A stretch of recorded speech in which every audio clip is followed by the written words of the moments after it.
Rightward the proxy trap. How Pakistan's deep state undermines peace with India. A familiar and recurring pattern has once again unfolded in South Asia every few years, as the region seems poised on the brink of enduring peace. Destabilizing forces with ties to Pakistan emerge to undermine such progress.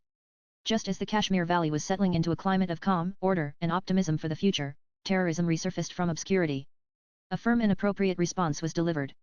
Yet, the attack fulfilled its intent to derail the fragile prospects for harmony and collaboration between the neighboring nations of India and Pakistan. The roots of discord between the two nations predate their very existence. Within months of gaining independence, the neighboring states engaged in war over the coveted region of Kashmir. Pakistan, unwilling to accept the decision of the ruler of Jammu and Kashmir, decided to pursue an independent course, dispatched militias to seize control of the territory. In response, Maharaja Hari Singh appealed to Jawaharlal Nehru for assistance, offering accession to the newly established Indian Union. The subsequent developments, including United Nations mediation, resulted in a provisional ceasefire line later formalized in 1972 as the Line of Control. LOC Pakistan illegally occupied Unadherd of Kashmir, a position it continues to hold. A further violent conflict broke out in 1965 when Pakistan initiated an incursion across the ceasefire line.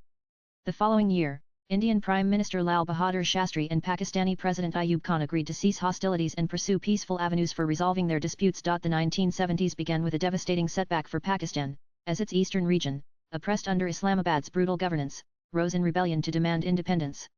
India, motivated by both humanitarian concerns and strategic interests, supported the liberation movement, culminating in the creation of Bangladesh in 1971. In the aftermath, recognizing its significant lack of strategic depth and conventional military parity with India, the Pakistani establishment, particularly the Inter-Services Intelligence ISI, revised its security strategy. Pakistan's participation in equipping and training Afghan fighters during the USLD response to the Soviet invasion of Afghanistan provided it with the necessary framework to pursue this updated approach. Proxy warfare. From the late 1980s onward, Pakistan's military and intelligence establishment fomented armed insurgency in Indian-administered Kashmir, resulting in prolonged cycles of violence and radicalization. Throughout this period, Pakistan leveraged its strategic use of proxy militant groups to retain a veil of plausible deniability. Meanwhile, the imbalance in civil-military relations ensured that any initiative by civilian governments to advance bilateral dialogue was systematically undermined by the military, keen to safeguard its dominant position in national affairs. At a time when the world viewed India and Pakistan with concern over their newly acquired nuclear capabilities, Indian Prime Minister Atal Bihari Vajpayee met his Pakistani counterpart Nawaz Sharif to sign the historic 1999 Lahore Declaration.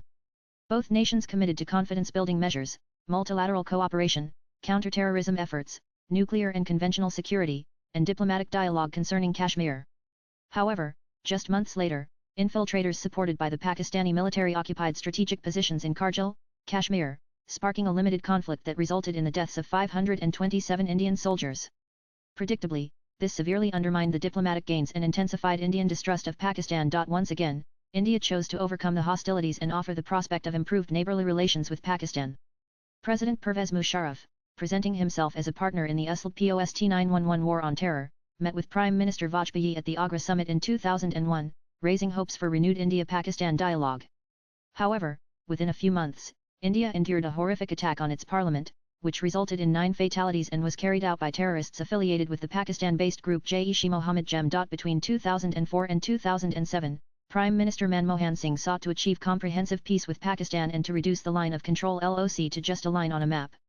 Utilizing back-channel diplomacy, he engaged with the Pakistani president to develop what became known as the Manmohan Musharraf formula. This included initiatives such as free movement and trade across the LOC, the historic Srinagar-Muzaffarabad bus service, and the significant 2006 Havana meeting where both parties agreed to establish a joint anti-terrorism institutional framework, among other measures. However, these efforts were ultimately rendered futile and deceptive when terrorists from the Pakistan-based Lashkar-Taiba carried out the 2008 Mumbai attacks, killing over 160 individuals. The sole surviving attacker, Ajmal Kazib, directly implicated the ISI in his confession, revealing that it had trained him and assisted in selecting targets. When Narendra Modi extended conciliatory gestures towards Nawaz Sharif upon assuming office as Prime Minister, there was renewed optimism. However, this hope was swiftly dashed when terrorists linked to Jaish-e-Mohammed Jem attacked the Pathankot airbase.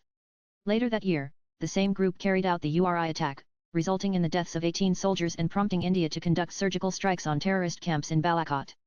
In the wake of the URI attack, the 2016 SAARC summit scheduled to be held in Indiana-Islamabad was cancelled, and the forum has not convened since. The Jem was once again responsible for the horrific 2019 Pulwama attack, which involved a suicide bombing of a CRPF convoy, killing 40 personnel. The recent terrorist attack in Pahalgam, which claimed the lives of 25 Indian civilians and 1 Nepali citizen, follows a period of marked and sustained decline in terrorism within the valley. In recent years, Jammu and Kashmir has experienced greater integration with India, notably following the abrogation of Article 370, alongside a surge in tourism, economic opportunities, and developmental initiatives. Consequently, Pakistan's deep state was compelled to intervene in an effort to derail this hopeful progress for both the people of Kashmir and the wider region. Swipe left for next video. Any credible peace process between India and Pakistan depends fundamentally on genuine intent and transparency in actions.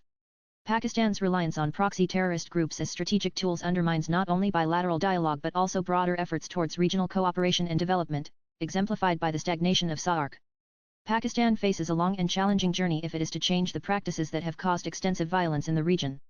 This journey must begin with a profound transformation of its civil-military relations and a significant reduction of its disproportionately influential and controversial military establishment that supports terrorism. The writer is an author and a columnist.